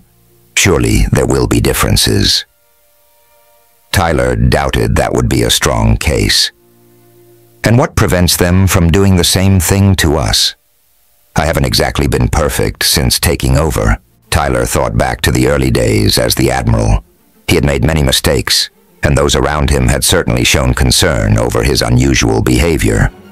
Tyler was thankful many had chalked it up to his injuries, but if he started accusing someone else of being possessed, that would certainly open the door for similar accusations against him. "I don't think that will do it, Adani. We may have to confront them." Adani stared back blankly. "Fine, but the point is moot. We don't know who it is."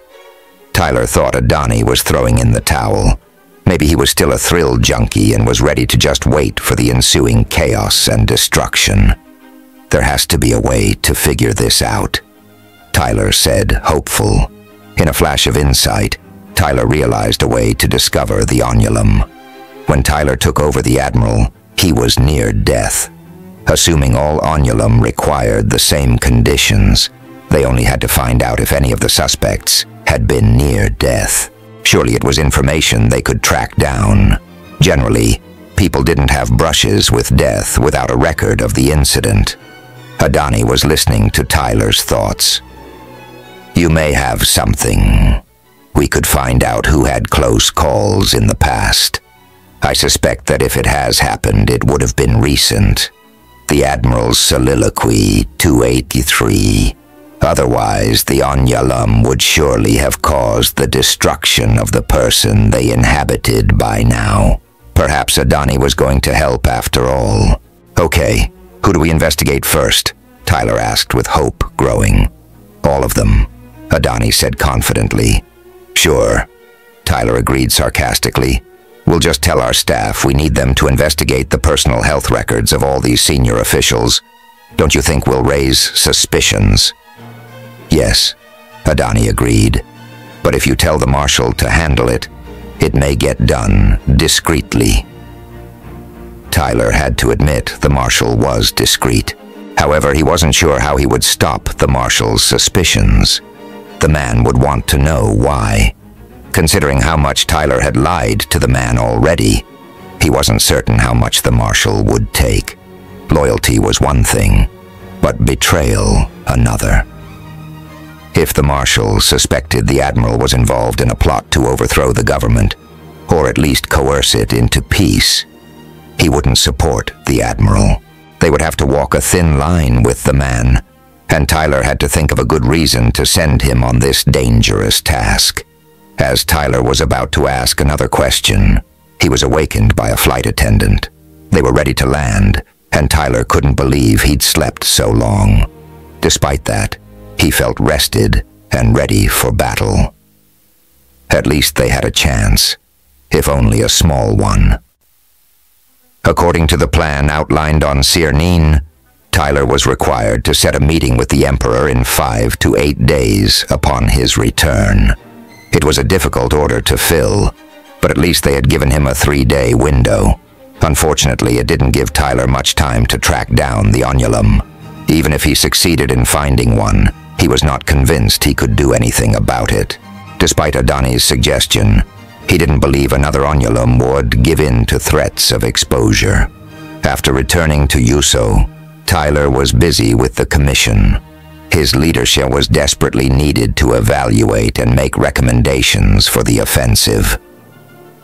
So far, everything 284. Admiral's ghost they had employed to stall progress was working. Despite the delays, Admiral Thiessen took it all in stride. Clearly, The Emperor had cautioned patience while Tyler's plan played out. Regardless of motives and stalling, the Commission was making progress. Troop readiness, supply chains, intelligence, and equipment availability were all shaping up for an offensive soon. Only Tyler knew the conflict would never get off the ground. Despite this, he welcomed the readiness, just in case. Marshal Sliss was eerily quiet about Tyler's mental journey to Cyrnine. When mentioned at all, it usually revolved around the cover operations of the conference. Tyler was thankful the conference was productive. Feedback from the field commanders was positive, therefore suspicions were averted. Even so, Tyler's request for health information on several important people was taken begrudgingly and with great suspicion. The Marshal accepted it calmly and only asked for what purpose the information would serve. Tyler lied with an excuse he was searching for ways to discredit individuals based on their health. The Marshal was clearly suspicious, but accepted it anyway. When the Marshal noted the charges could be leveled at him, Tyler shrugged it off, saying it wouldn't matter as his time in office was nearing an end. The admission didn't surprise the Marshal, but considering how long both had been at it, he might also be ready to retire. Whatever the Marshal thought, he had taken the request and promised quick and discreet action. Tyler suspected the cool interactions with the Marshal were an indication his lies were eroding the Marshal's trust. Tyler hoped what little trust remained would not be spent within the next 8 days. After that, it probably wouldn't matter. Tyler ran on autopilot, letting much of the Admiral's essence run the Commission. He participated only as much as needed, but the Admiral's persona was a fabulous administrator, so Tyler contributed little. Tusia's cover story of taking care of family business on Cyrnine had held up so far. Her family was suspicious, but daily calls to Cyrnine alleviated them. Her calls to him, however, were not as normal. She told him of the activities she saw on Cyrnine, including a heightened state of security. This alarmed him. The purpose of her staying was to keep her safe, and he considered having her come back to Pulto and move into their Tulan, the Admiral's Soliloquy 285 estate. But the governor talked him out of it. It was becoming clear the conspirators used her as a hostage to get Tyler to follow through. He didn't force the issue, but his concerns steadily increased. The Admiral's staff was performing flawlessly since his announcement to step down. Their ability to get things done impressed the rest of the Commission. In fact, they made the rest of the Commission's staff look practically incompetent in comparison. In particular, Officer Slaas was proving an incredible asset, both on the mental journey to Cyrnine and back on Pulto. She was even beginning to sound like the Marshal, and had both Officer Curran and Vice Secretary Belin doing her bidding. Tyler saw she would move up despite her boss stepping down. He made sure glowing letters of recommendation made it into her file, and that several duty options were available when she left. Her latest coup was recognizing severe omissions in the planned shortened field trials. She had stopped the trials even before consulting with the Commission, or Marshal Sliss. It was a bold move, and she had come out on top.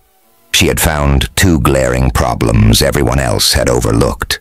Considering each proposal was several hundred pages in length, the catch was miraculous. The good news was it proved to be a wonderful stalling technique that Admiral Thiessen fumed over.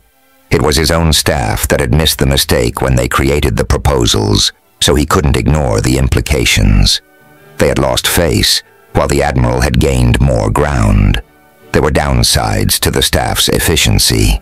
The Commission was making quick progress towards developing a readiness report with offensive recommendations. The current plan looked doable in several months, despite stalling with field trials. Tyler wasn't concerned. He knew it would soon mean nothing. Fortunately, it gave him the opening he needed to meet with the Emperor. At their current pace, they would have recommendations in about 6 days. As the head of the commission, Tyler was responsible for personally delivering it to both the Emperor and Admiral Thiessen, while transferring the Supreme Military Command. That meant turning over the command codes, which Admiral Thiessen would change immediately. Tyler couldn't let that happen. The good news was command turnover was a private affair held in the Imperial Palace. 286 Admiral's Ghost. It was a perfect way for Tyler to gain his audience while giving the conspirators their chance to end the conflict. So far, everything moved forward. Despite this, Tyler felt certain his last days as the Admiral were drawing near. He tried to repress those thoughts and focus on what he would do if the Marshal found the information to track the Onyalum. It was this thought that ran through his mind as he entered a conference room for a daily briefing. He wasn't in the mood for the meeting, but he was the one to suggest them, so he was obligated to attend.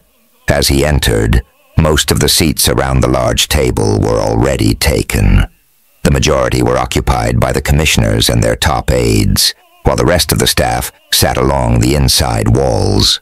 Tyler took his usual seat at the far end of the table and noticed Marshal Sliss was unusually absent. Fortunately, one of the commissioners was missing, so Tyler didn't feel compelled to start. While they waited, Tyler looked over the daily agenda. Everything looked routine, except a small entry at the bottom titled Intelligence Update. Ordinarily, this wouldn't be unusual, but they'd just had an intelligence briefing the day before. It seemed unlikely pertinent intelligence would have suddenly surfaced. Tyler assumed they'd forgotten to remove it when updating the agenda. Still, a part of him was uneasy. Finally, the missing commissioner took his seat, removing Tyler's last excuse to delay. He hoped the Marshal would eventually show up. "Good afternoon, everyone," Tyler began. "Shall we get started?" They settled in front of their opened viewers to follow along with the agenda. Tyler turned the meeting over to Officer Sloss, who had become adept at running the meetings. She quickly reviewed the agenda before turning the proceedings over to the first speaker. Tyler noted she did not comment on the intelligence update at the bottom of the list. Perhaps it was only a typo. Every speaker delivered their report in a crisp, military fashion. But Tyler's mind kept dwelling on the Marshal and his failure to attend. It was not like the Marshal and Tyler was concerned. The Marshal's distance had steadily increased, and Tyler worried the Marshal's suspicions were deeply affecting their relationship. Where could he be? Tyler thought. The Admiral's soliloquy, 287. "Don't worry," Adani answered. "He is too loyal to betray his beloved Admiral." Tyler didn't like the way Adani had said it. He had great respect for the Marshal, regardless of what Adani thought. "The man is a good man," Tyler retorted. "Something you wouldn't know anything about. But you do. Substances dealer." That stung. Tyler hated that Adani had access to every one of his memories. Adani continued, "Did you give Mr. Barkowski the same respect?" Tyler hadn't thought about that name in years. It hurt deep to have the wounds reopened. Mr. Barkowski had been a neighbor of Tyler's when Tyler had attended the community college. Mr. Barkowski stumbled upon Tyler's substances transactions, and although Tyler hadn't done anything about it, Raoul sent men over to intimidate the man. Tyler thought back to that incident with guilt and pain. The man had been a retired sergeant from the army with a disability affecting his ability to walk. Tyler thought the man was a great neighbor, but he knew Mr. Barkowski wouldn't keep the incident to himself. Mr. Barkowski was a good man and wanted people like Tyler out of the neighborhood. Tyler pleaded with Raoul to back off, but Raoul insisted a show of weakness would hurt business. Unfortunately, Mr. Barkowski was not easily intimidated and practically threw Raoul's goons out. 2 days later, he found his dog beheaded in the backyard. Tyler knew that would keep the man quiet, but moved to another part of town anyway. The guilt had been hard to live with. Tyler had suppressed the incident for years, but now Adani dredged it up and threw it in his face. Adani had a point. Tyler's past was filled with incidents where good people were hurt. Tyler had no response. That's what I thought, Adani concluded. Tyler was so lost in his memories, he barely heard something about intelligence. He snapped out of it and focused on the new speaker. It wasn't a person he recognized, and we believe this area has been the proving grounds for new weapons. Until recently, we hadn't seen unusual testing at this facility. If our sources are correct in their analysis, Krilden recently conducted a test using a new particle weapon. 2:30. Admiral's Ghost. Tyler's heart skipped a beat. Although our sources did not see the test for themselves, reconnaissance photos afterwards revealed startling and disturbing facts. The man paused while he fiddled with some of the controls on the table. Immediately, a three-dimensional image of an asteroid appeared above the center of the table. By itself, it didn't seem startling, but the man continued to fiddle with the controls. "Ah, there we are," he said, peering up from the console. Tyler stared into the new image, disturbed by what he saw.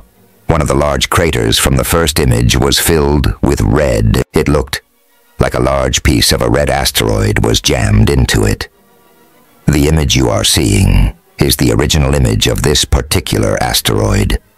The portion you see in red is the portion that is missing from our recent reconnaissance photos.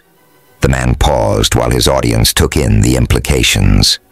Let me give you additional details so you understand the true enormity of what we are seeing. Once again, he fiddled with the controls and the image changed.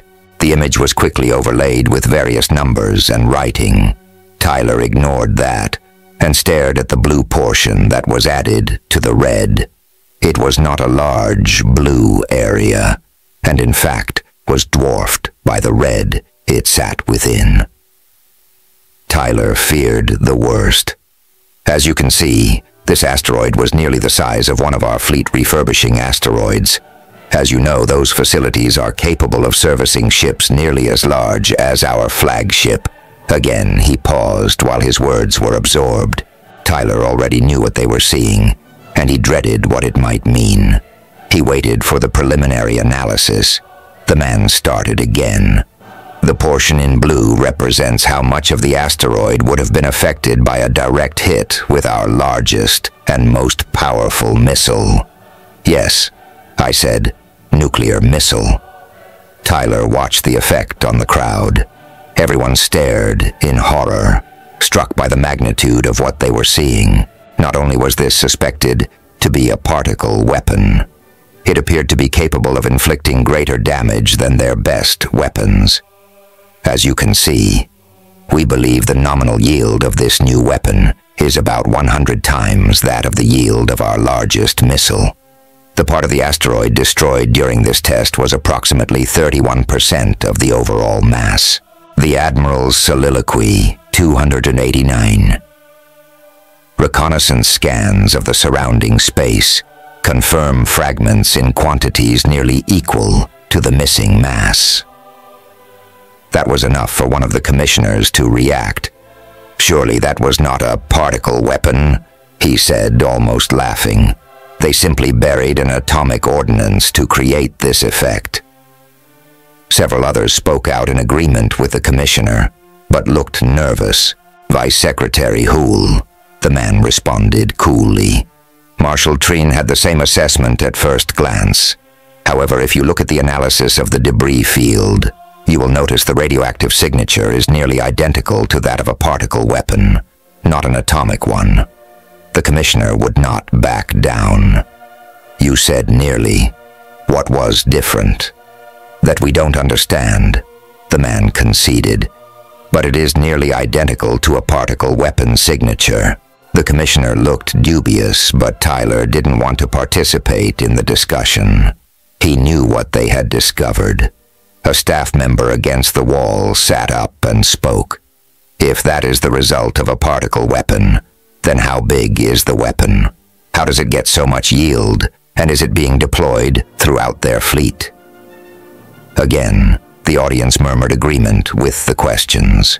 "Well," the man hesitated, "we don't have sufficient intelligence to answer any of those questions at this time." The room exploded with an uproar as voices offered suggestions on how to